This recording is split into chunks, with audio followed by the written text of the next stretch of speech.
Hi, my name's Tabitha, and I'm going to be talking to you about some of the evidence-based practices that we use at Planet Kids.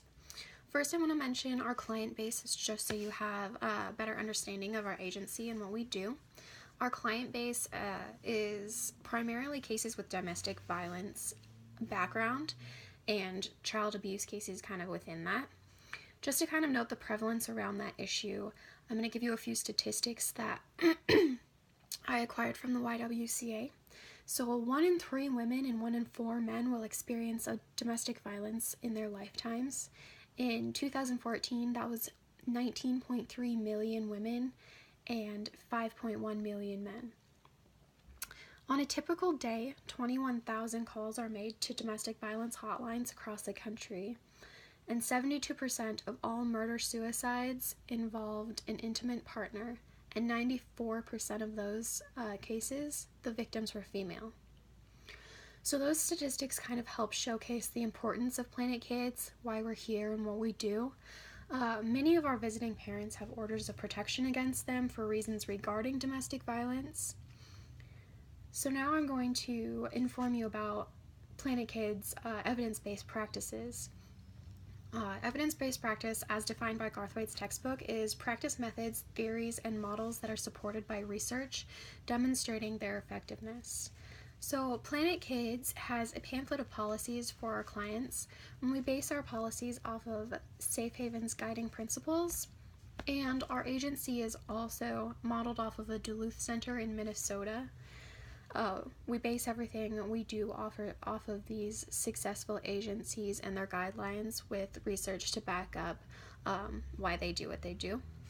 So Safe Haven's guiding principles include safety, multiculturalism and diversity, understanding domestic violence, respect and fairness, collaboration, and advocacy.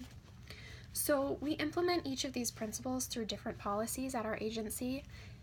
Safety, we have a rule that the non-custodial parent will show up 15 minutes before the scheduled visit and wait, and the custodial parent will show up directly at the scheduled visit time, and they both arrive through separate doors just to keep things safer. We check all of the bags, notes, gifts, and cards that come through our agency just because you never know what they'll write, you never know what you'll find.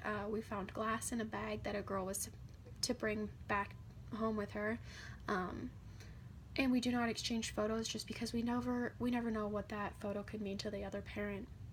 So those are all things that we do regarding safety of our clients and the children especially.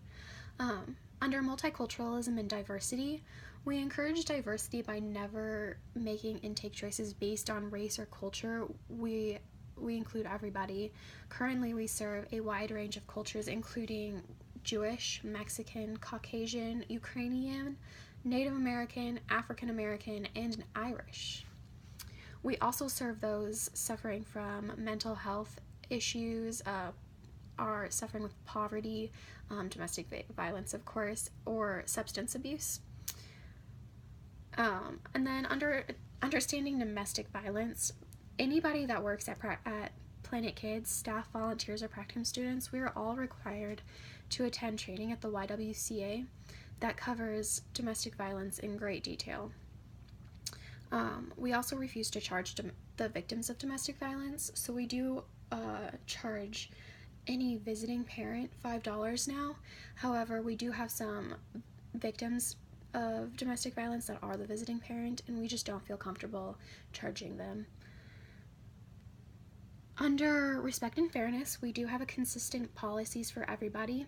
And then under collaboration, we have a Planet Kids advisory committee, as well as we collaborate with the courts. Like when our grant didn't go through, we met with a bunch of the judges and attorneys and crime victim advocates just to collaborate on what we should do next. And then under advocacy, we communicate for our clients to their exes, expressing their concerns and other such things regarding visits and their children with Planet Kids. So that's pretty much how we do things at Planet Kids.